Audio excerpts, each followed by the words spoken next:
Everybody asking how we doing, say we good. Don't need no one to tell me how to live just like they would. It ain't their business, but they in it, I don't know why. Revolved around my life.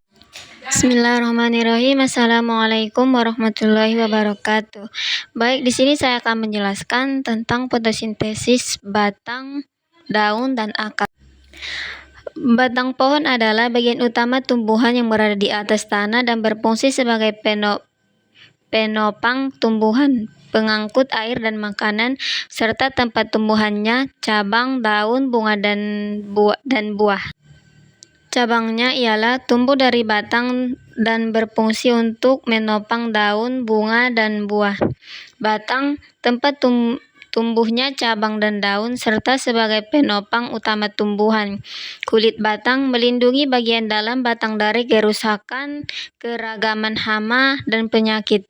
Akar menjepit batang di dalam tanah dan menyerap air serta mineral untuk kebutuhan tumbuhan. Fungsi batang adalah 1. Penopang tumbuhan. Batang berdiri tegak dan menopang daun, bunga, buah, dan cabang. 2. Mengangkut air dan mineral. Batang membawa air dan mineral dari akar ke seluruh bagian tubuh. 3. Mengangkut hasil fotosintesis. Batang membawa makanan atau hasil fotosintesis dari daun ke seluruh bagian tumbuhan. 4. Menyimpan cadangan makanan. Pada beberapa tumbuhan, batang berfungsi menyimpan cadangan makanan. 5.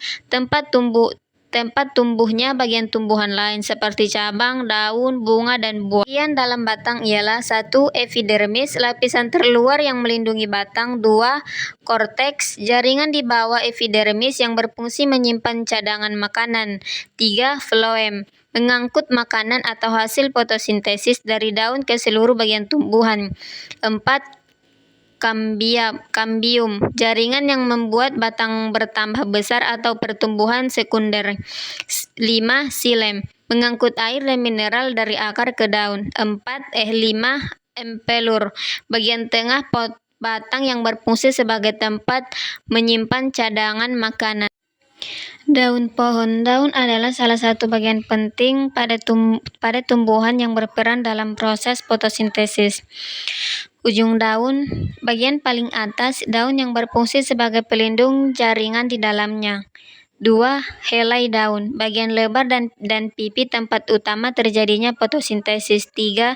Tulang daun, berfungsi sebagai pembuluh yang mengangkat air, mineral, dan hasil fotosintesis ke seluruh bagian tumbuhan. 4.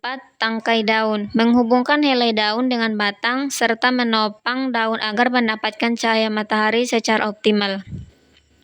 Fungsi daun. 1. Fotosintesis daun mengandung klorofil yang menangkap cahaya matahari untuk membuat makanan bagi tumbuhan. 2. Pertukaran gas. Daun mengambil karbon dioksida atau CO2 dan melepaskan oksigen melalui stomata. 3. Penguapan atau transpirasi. Daun mengeluarkan uap air melalui stomata, membantu menjaga keseimbangan air pada tumbuhan. 4. Penyimpanan cadangan makanan. Beberapa daun dapat menyimpan cadangan makanan untuk digunakan tumbuhan saat diperlukan. 5. Fakta menarik. Warna hijau pada daun berasal dari klorofil, zat hijau daun yang sangat penting dalam proses fotosintesis. Akar tumbuhan. Akar adalah bagian tumbuhan yang berada di dalam tanah. Akar memiliki peranan penting bagi tumbuhan untuk menyerap air dan mineral, menambatkan tumbuhan di dalam tanah, serta menyimpan cadangan makanan. Fungsi akar. 1. Menyerap air dan garam mineral dari dalam tanah. 2. Menambatkan tumbuhan agar tetap berdiri kokoh. 3. Menyimpan cadangan makanan pada beberapa tumbuhan. 4. Menghantarkan air dan mineral ke seluruh bagian tumbuhan. Bagian-bagian akar. 1. Rambut akar, berfungsi memperluas permukaan akar untuk menyerap air dan garam mineral. 2. Tudung akar, melindungi ujung akar yang masih muda saat menembus tanah. 3. Daerah pembelahan sel, tempat terjadinya pembelahan sel sehingga akar dapat bertambah panjang. 4. Daerah pemanjangan, sel-sel di daerah ini memanjang sehingga akar bertambah panjang. 5. Pembuluh angkut, menghantarkan air dan garam mineral ke seluruh bagian tumbuhan. Akar tidak hanya tumbuh ke bawah, tetapi ada juga akar yang tumbuh ke samping bahkan ke atas, sesuai dengan jenis tumbuhannya. Sekian yang saya sampaikan. Assalamualaikum warahmatullahi wabarakatuh.